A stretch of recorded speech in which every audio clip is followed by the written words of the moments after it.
Um, our lecture today, Tom Carr, is unbelievably well known every place but here. He has an enormous exhibition record in Europe, including multiple museum exhibitions. He has worked in Barcelona, in Madrid, in Graz, has exhibited in multiple countries for the past, I suppose, 20-some years, but is lesser known in the United States, and I am pleased that you're going to help change that. I think that Tom is much more of, in some ways, a scientist than a sculptor, or maybe I should say merely one who manipulates materials. He's also one who engages with the mind, with science, with mathematics.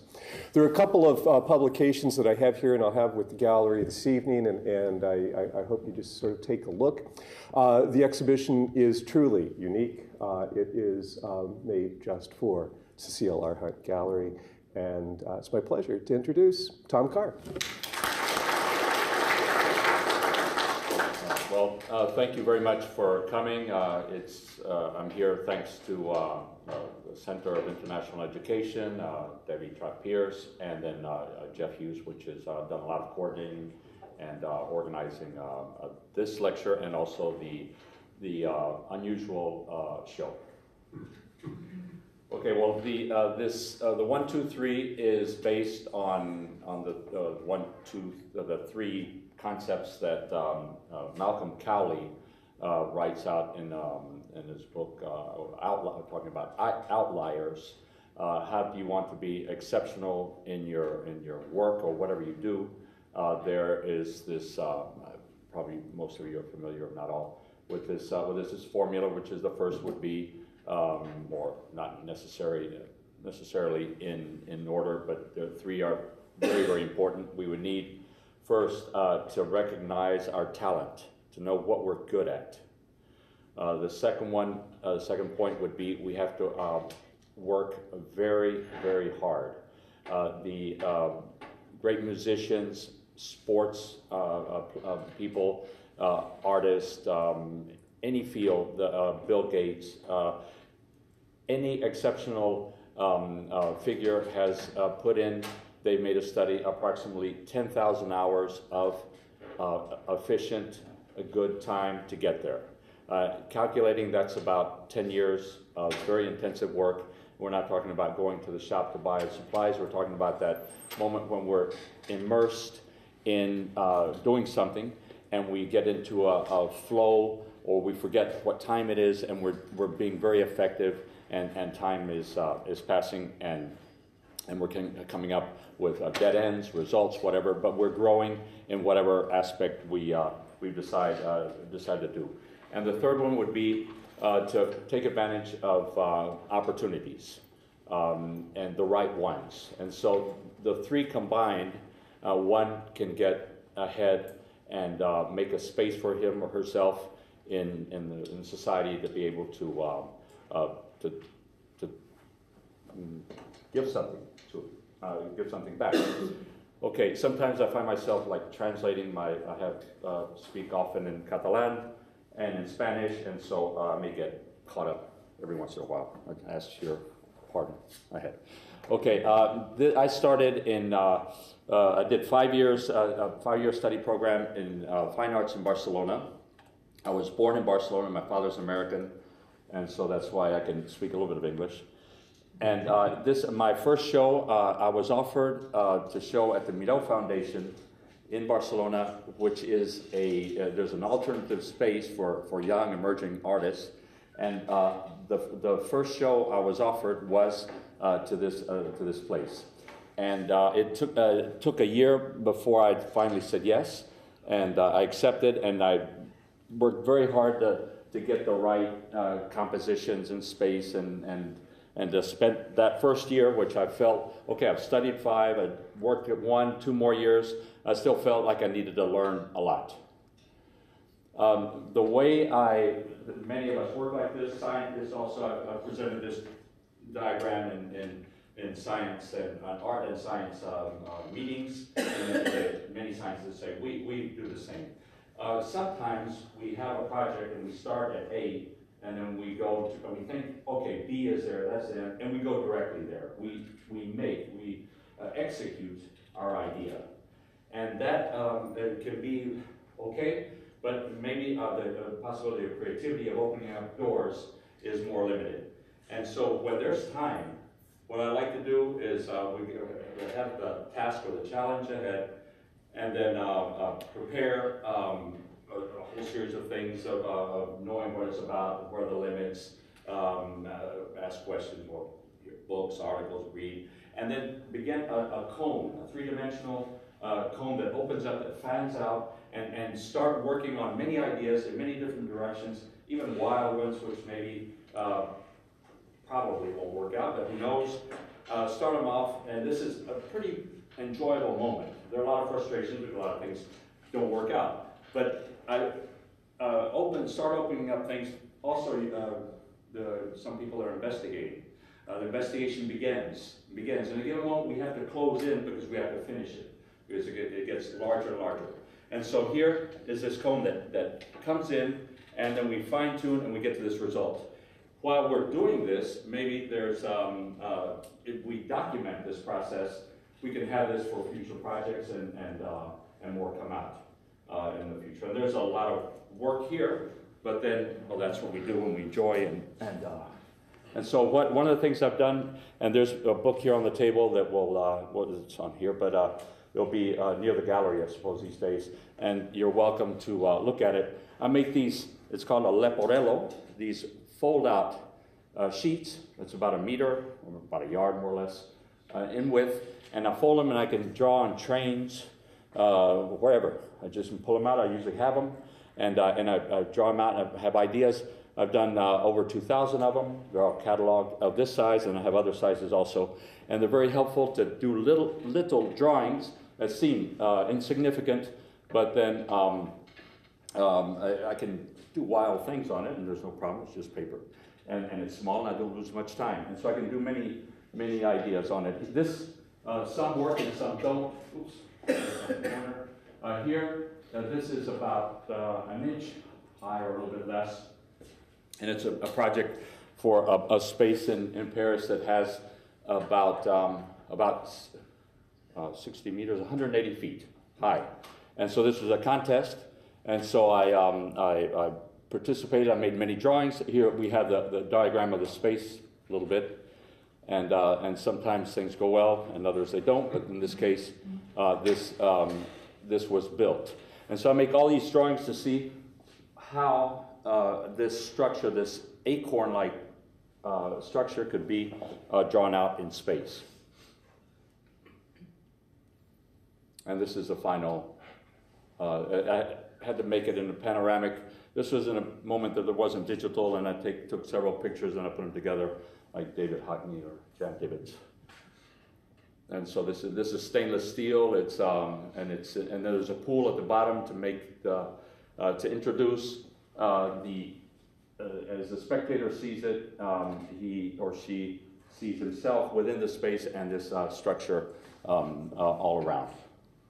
It's very spatial. This is like, sometimes seeing a photograph of an installation is like listening to opera on a telephone. I mean, you recognize it, but it's not the same. Okay, and so talking about taking advantage of opportunities. Here I was, recently graduated. I had done the show on the Mito Foundation, and so I had a little bit of but other colleagues of mine also, had a little bit of a curriculum. There was one line. And so I went to the galleries I thought more significant in Barcelona, and I asked them if I could do a show between shows. When they take everything down, everything is empty. I would come in with some mirrors, and these lights, oops, here, I'll get it right. These lights that have like wings, I don't know, they're called wings, or plates that you can move and adjust exactly up to what point they go. And I would have, from here on, it would be shade, and here would be light. And so these are just mirrors on the ground with these normal halogen lights on that are used to light the works in the shows. And so I went to 4 galleries, and there were the best. I wasn't ambitious, but I chose the best, and one which is let's see. Well, I'm maybe going a little bit fast. There was one that is in a 13th century palace, where right next to the Picasso Museum, and that was a pleasure to have the floor plans and move about there. Shortly afterwards, I thought another space I could use. Here I'm talking about taking advantage of opportunities, creating my opportunities, maybe a step farther. And so this was a space in Cadaqués. It's a town in the north of Spain, in the coast. And Dalí, Salvador Dalí lived there for many years. And then many artists have spent time there. There's something about it. We know that there are locations that have a magnetism or have something to it that calls attention to for musicians and creators to spend time there. And so if an artist goes to Barcelona, Julian Schnabel was in Barcelona, visits, he goes to Cadaqués and he breaks plates where he saw Gaudí. John Cage, Marcel Duchamp spent 10 summers there. Richard Hamilton had a house right behind the church. And so I thought, well, with so much art, I don't fit. But I was working with a very good gallery here that represented these people. And together I said, well, maybe I can do something on the facade. So this is a Kodak Carousel projector. Some of you know what it is, others, it's like a prehistoric box that projects images. And what I did is I wouldn't use a normal slide. I would buy a square glass one. And so we wouldn't identify one of those typical format projections. And so that was, I always had to make sure that they turned the lights off that lit the facade, because the light wasn't very strong. And so if that light was turned off, this could work. And so I would have these images that I would manipulate and project onto this facade. I'll finish the lecture with 30 years later, this past summer, we redid this, but without a projector and another system. These are some of the slides. I made dozens and dozens. These are cut out with, surprisingly, the best filters were these. In Spain, they'd sell these colored plastic transparent for children. And I would pay a lot more for these expensive ones, but they burned out quickly. And these others were tanks. They're always working. And recently I talked to this in another lecture and for a specialist in light, and some people started laughing. And I realized that the owner of these filters was in the public. And well, I mentioned I didn't know his filters in probably. But anyway, I tried to get it out of that one. And so here are some, this is a reproduction from a book, but then you can see all these small drawings. These are maybe 3/8 of an inch. They're very small. Many small drawings that I can see what I want to do, what sort of imagery I want to portray. And so some of these are on, like these up here. This was called a chapel. And it was a very horizontal space, also in this street right in front of the Picasso Museum. By chance, it's an art area. It was an art area, and these are some of the images that I projected of images that of church references that would be extended instead of vertically, horizontally. Food for thought.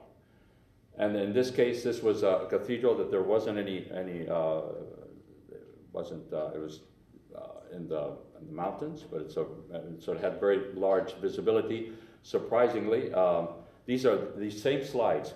This zigzag are these scissors that are used to cut cloth, but magnified. You don't identify it so quickly. And so when it got dark, their buses took the people up there. But when it got dark, everyone started talking very low and started leaving. It was like spooky.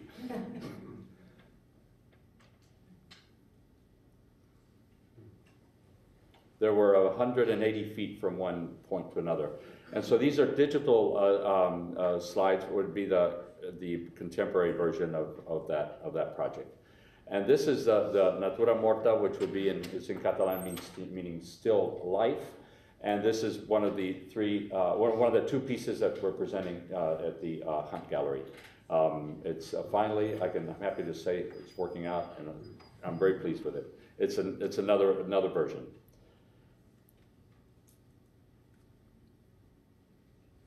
And so one of the things I've always been interested in is, and more as time goes by, is the participation of the spectator, the public, who's the visitor. And so in this space, which is a museum in the south of France, to see the show, you had to go through these projections. There was one projector on each side, and there were these same images, and one would go through. This is the grid of a woman's stocking, and so it's very, very fine, and it looks like mesh, iron mesh, when projected. This is just marks a lot on permanent. Had to be permanent, otherwise it wouldn't last. Last only minutes. And so this is the mother of the show that I'll be presenting. This is also in Seret. We're talking about magnetic places for artists and creators. There's a triangle there between France and Spain. It would be Cadaqués. If you go to Barcelona, don't miss Cadaqués. It's a little bit hard to get there, but that's probably why it makes it all the more special. And then there's Ceret and Coyure, which is in France. And both Coyure and Cadaqués are on the coast, and Ceret is inland. And then Marc Chagall spent 3 years there. Also, most of the art world has either lived or spent time in Ceret. And so the curator of this museum decided, thought appropriate to put a show together of 100 years of landscape. And so there were also composers and architects and others that had created in Cadaqués. And so I was fortunate to have the last room before you finished, and I proposed projections of landscapes, pictures of landscapes of Ceret and mirrors. And so this is in the preparation. And so there are two triangle mirrors. I made small models first and tried things out. And then there's this a circular one here, which we have a circular one here thanks to Emma. You didn't know who I was and asked if I could borrow your mirror for a month. And you said, what a weirdo. But anyway, it's worked out very well. And so these are the landscape is multiplies within the space. And so when we had the opening, if there are a few people, it's great. But when more show up, the work has a tendency to disappear. Because all you have to do, one person to step in front of the where the lens is that projects, and it all disappears. And so I don't know, we have to talk, Jeff, if we open outside and then go in, or because if we go in, it's ideal if there are 3, 4, 6, maybe 10 people, but then if we get up to 12, it may be too much. We'll charge admission and split the price. Charge admission, how many people will go in? Well, maybe no one goes in. And so here we managed to work it out so that the projections would be portrayed, but it has to do with perception, with where we are, what is real, what is illusion, anamorphosis, and being there and present. And so the visitor exists. It's not just looking at a work of art and living it in that way, but also participating and making it yours.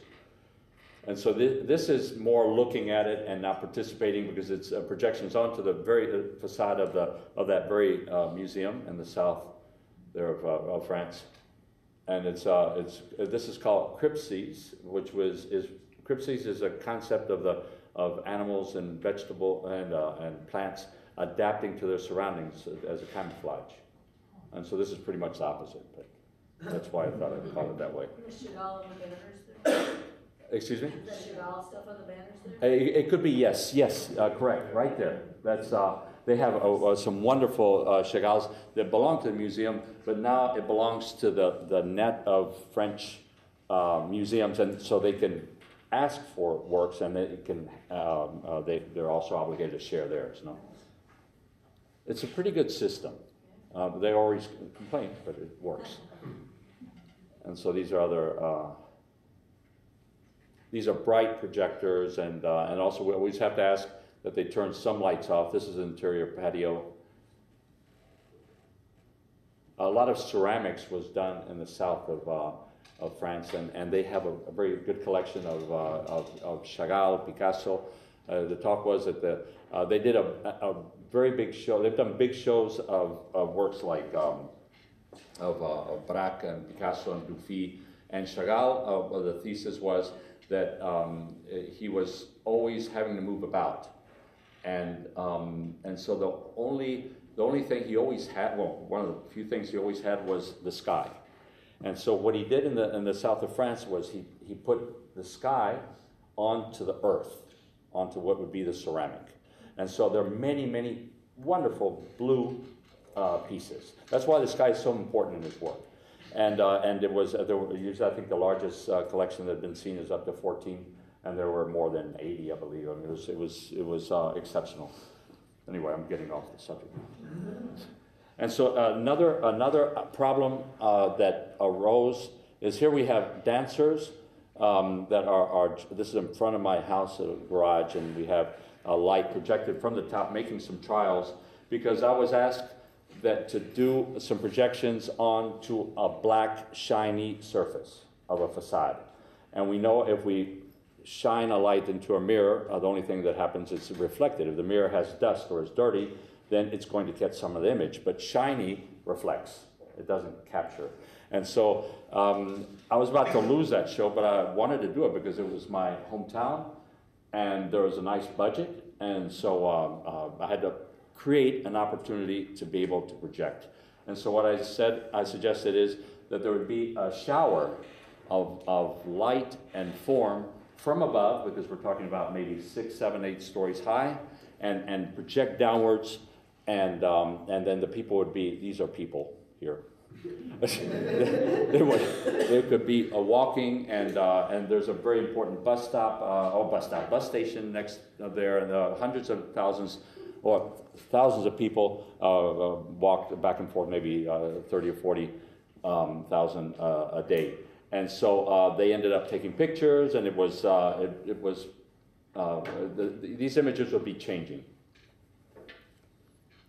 a little bit. The grid, these are lines. These are all made digitally. And sometimes there's more color. Other times there was. But I created this space. I mean, there it is. It's exceptionally wide, like plaza sidewalk in front of this bank where the show was being held inside, and this was an ideal surface to be able to work. So I could have lost that show, but if we look for those opportunities, then maybe we can do more. So this is what it looks like from below. It wasn't too aggressive because it's like a shower. It's not a blizzard. And very few lights had to be turned on. Another opportunity I had to create was in Singapore. They said, okay, there's going to be an event called Digital Nights, and that's when they do different artworks in different parts of the city, and I was invited to participate, but I had to see how. And so not many easy facades, almost none. Especially in the center, with Orchard Road. If someone's familiar with it, it's like Champs-Élysées, or it's a main road where there's a lot of shopping, and hundreds of people are going up and down that road. And there's a lot of light. And to turn off a light in Singapore is complicated. And so I thought, what I'll do is I'll create my surface. And I'll put 2 towers. The very towers will be the ones that will project, I'll have the projectors. And then also I'll have this, I'll project onto the ground. And I'll call it, well, why not red carpet? There's a lot of shopping, expensive shopping. You have Prada, Gucci, then you have Prada again, and then Gucci. I mean, they're just one after another, and they repeat. And you say, why is that shop there? And it's you can see the other one just meters away. And so there's a lot of fashion shopping. And so I thought the red carpet could be nice. I'd been to Singapore before. I had some pictures by chance of that area, and so I made this somewhat of a collage to explain the project. And this is a little bit the poster. These are some silhouettes of the idea of it being, of the people participating in it. And so this is a tower. Here we would have the projector, and below it would be the, where they could take photographs. I deformed the original image so that it would go along and be longer. It wouldn't get wider, but it'd be longer, more of a carpet, rug, red rug, carpet, yeah. And so here the towers with daylight, very hot. We see and you can see someone up there probably working or putting it together. Big, heavy machines. And so I felt that this was working because we were putting the graph and focusing, and people already started taking pictures. And so I don't know if, and this is just the grid to start. I mean, and so here we're still getting it together. There had to be 2 guards there. And so this is what it looks like. And so we have this side. We can see that maybe the other side isn't turned on yet, but it was somewhat of it was pretty fun. If there was someone counting all the people that participated or looked at the work. She was sitting somewhere about here. And she had a clicker, I don't know what, clack, clack, clack, clack, clack. And they had to participate, and they changed every 15 minutes. It was only on at night. And approximately 620,000 people participated in 1 week in this work. I think it's the most. I don't know if we can break that record here, but 12 at a time. And so there were different images, usually related. There was a red, and there were many pictures taken, and usually one of the things that was nice is there were a lot of smiles, and it was simpático. We don't know how, but this appeared. We don't know who put that, but some shop or somebody put that, and until the very end, that bottle was untouched. Well, maybe they touched it, but they didn't drink it. And always, maybe, they held it in their hand and they took the picture or whatever. But that appeared there, and we said, why not leave it? And we left it. And so here we're seeing how it goes along the road, or on the sidewalk, and on this platform. We couldn't turn off any lights, but we did put some shades so it wouldn't affect this part so much. And so this could have been a lost opportunity, but creating my own space, I was able to do this, and it was quite enriching. And it was fun. And so one of the last days I was there, there were these young ladies from different origins, and they started making all sorts of, it was raining. You can see their umbrellas, and they started posing and making all sorts of photographs. And actually I felt pretty good because this looked pretty much like my original proposal. And she had a flower in her hand here, and they were clapping, and And so this, when I was there, we were also looking at other possibilities for projects. And there's one place, if I remember well, I think it's called Marina Bay. It's like three, also if I remember, I think it's three like skyscrapers, and above there's a continuous terrace. And that was had just been open, and they were going to do a big art event there. And they asked me if I wanted to do something there. And though everything seemed like very busy, somewhat complicated visually, except for these long stairways, mechanical stairways, where there were many cubic meters of empty space and many white walls. And I said, hey, another space. And so what I thought is, as people going up and down these stairs, I would put a high-tech spotlight to the side, and they would be projected. In a given moment, they would be in a spotlight. It was a little bit the sister of the red carpet idea. And so everyone that would visit Marina Bay would be in a spotlight, but in a good way. And so that kept developing, and so I came up with a project called Arrival Departure, which has to do with arriving and departing, but coming and going up and down stairways. It's one of those. We're walking down the street. Maybe in Europe we walk more than here, but anyway, we're moving about, and then all of a sudden we stop and we let something take us. And so there's like a 15-second interval in activity. It's like a frozen moment in time, no? And so I thought I would draw some silhouettes and cut them out, and then have them go up and down stairways. And so I did that. This is a space where I first presented it in Spain. It was a very large space. This is 9 feet high. Oops, this sculpture is 9 feet high. You can imagine how it was. From here to the ceiling was 30 feet high, and so this was very large. And so this is at floor level, just as it is here in the gallery, and where someone stepping in front appears inside this configuration. And so here one is invited to participate. Here we can see how with one scale or another. And so they also, that's me.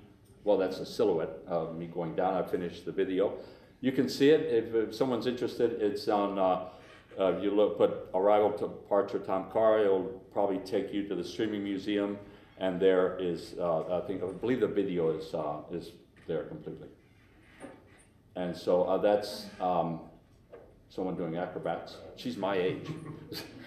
She's the mother of one of my assistants.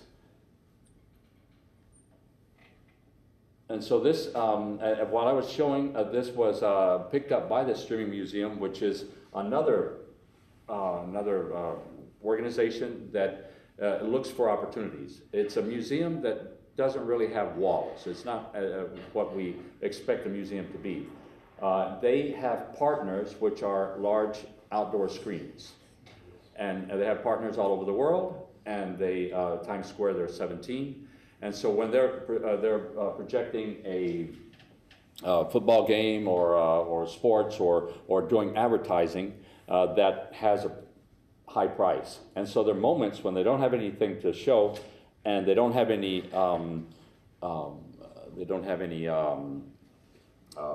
sold that space. What they do is they show art videos. John Cage, they have many Bjork, many videos.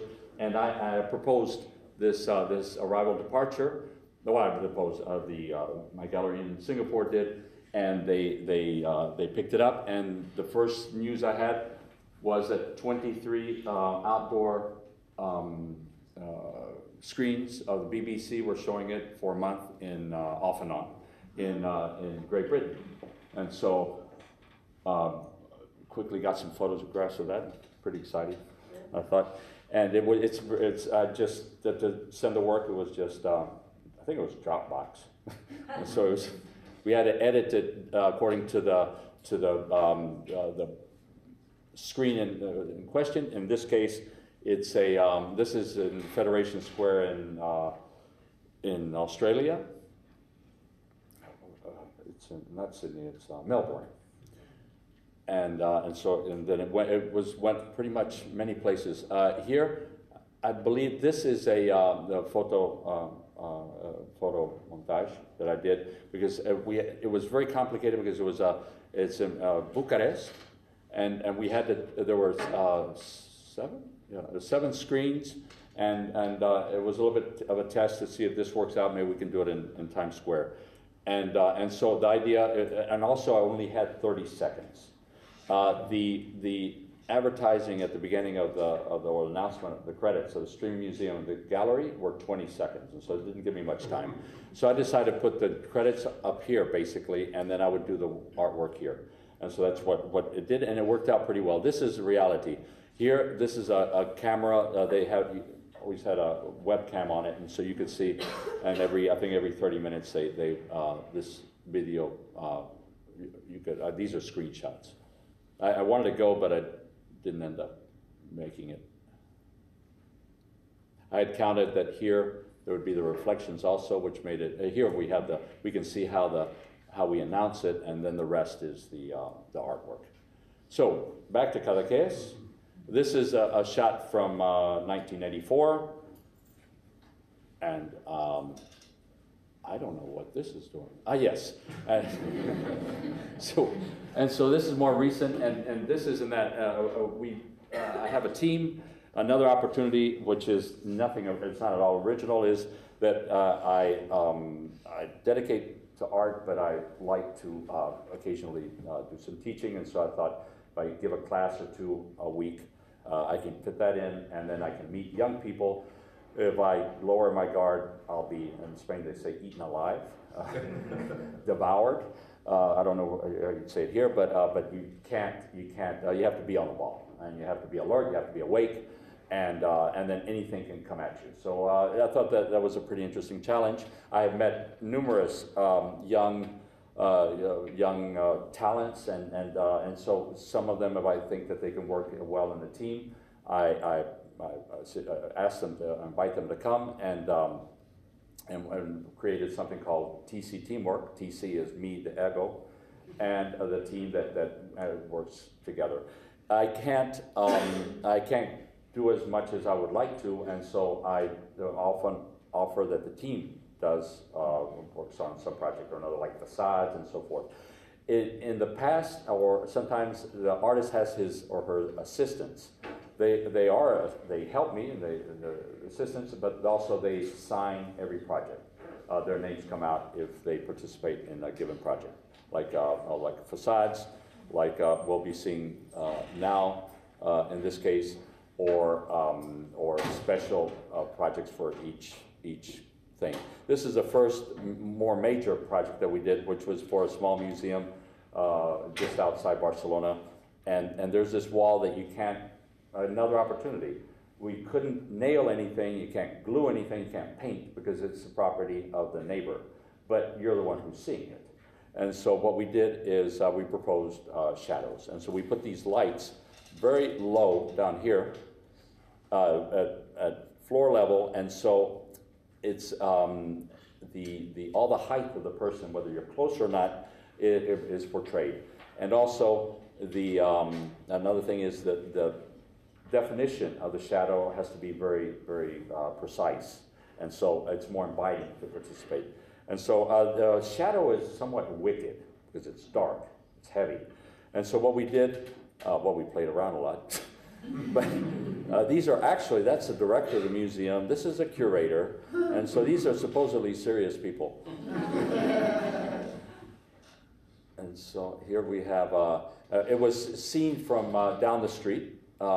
Especially if it's in movement, like there, you can see it. You can see it from far away, and so people would come out of the houses and the bars and say, "What's going on there?" So one of the things that the team did, we added and we said, "Let's put color, which with the white you don't really see, but as soon as you come out and there's a shadow, we appreciate the color." And in this case, it's this blue reddish, or a little bit the ochre here, but it's a blue, and so it's a soft shadow. It's inviting. This is a photo montage, But here we are in Cadaqués again, and very, very low budget, and that's another thing. In Spain, the economy is doing very, very badly, and I have you get to a level of fees, and I can't ask for less. And so what I do is, so the team does it, and I'm there, but it's not. I can lower the fees considerably, and so for very little, we did this, but we did get some apartments for prime time summer, so it was very nice. But what we did, we got the very lights that light that facade. We used them to light up for the shadows. And so here's and this is a reality. I mean, not that they're scared. It's that this is the first days when we hadn't introduced the color into the shadows, and then we started making trials. And then here we did. And so it's a vivid blue. It's like that. Many people took pictures. And it was, here there are two. And it was, and you could see it from all over if you could see the church, you could see this. And so basically it's taking advantage of opportunities and looking for them. And once you start, one thing rolls into the other. We work hard and do lots of drawings and lots of thinking and keep open minds. And so this is... Good night. Thank you, Tom.